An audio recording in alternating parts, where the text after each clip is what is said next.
fight for freedom wherever there's trouble. G.I. Joe is there. G.I. Joe, American hero. G.I. Joe is there.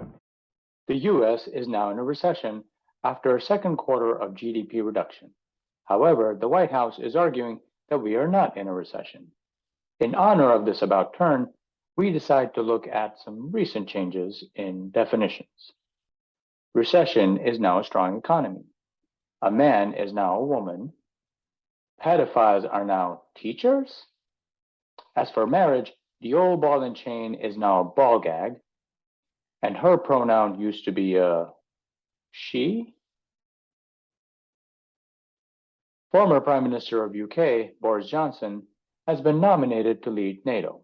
But according to another crazy-haired guy, NATO is taking advantage of America and should really fund itself. How about this crazy idea? Europe pays Russia to protect them from Russia, and we get the hell out of there. We take payment in rubles or hairs.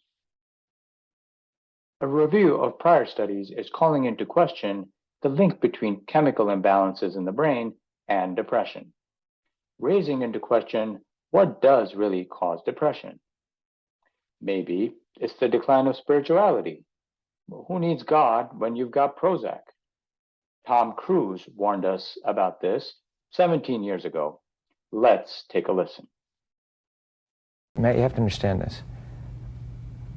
Here we are today, where I talk out against drugs and psychiatric abuses of electric shocking people, okay, against their will, of drugging children with them not knowing the effects of these drugs. Do you know what Adderall is? Do you know Ritalin? Do you know now that Ritalin is a street drug?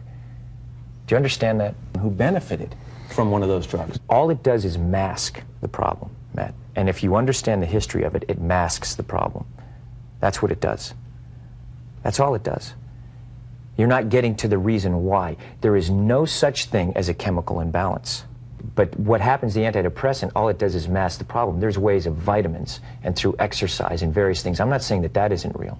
That's not what I'm saying. That's an alteration of what I'm saying. I'm saying that drugs aren't the answer, that these drugs are very dangerous. They're mind-altering, antipsychotic drugs. And there are ways of doing it without that so that we don't end up in a brave new world. You're glib. You don't even know what Ritalin is. If you start talking about chemical imbalance, you have to evaluate and read the research papers on how they came up with these theories, Matt, okay? That's what I've done. And you go and you say, where's the medical test? Where's the blood test that says how much Ritalin you're supposed to get? Wow. I mean, who knew all along we could just trust midgets for scientific breakthroughs? Saudi Crown Prince Mohammed bin Salman is visiting France. President Macron of France is facing criticism for looking past the kingdom's human rights violations just to beg for more oil. However, it seems that Macron was more interested in acquiring one of those burqas. The World Health Organization has declared an emergency over the monkeypox outbreak. Monkeypox is related to smallpox, although not as deadly, and 97% of cases are in gay men having unprotected sex. I don't get it, guys. You were prancing around with face condoms for 2 years. Would it hurt you to protect your manhood just for a few weeks? Where are the brave governors who will shut down the bathhouses? I know they're essential businesses, but 2 weeks to flatten the phallus? G.I. Joe.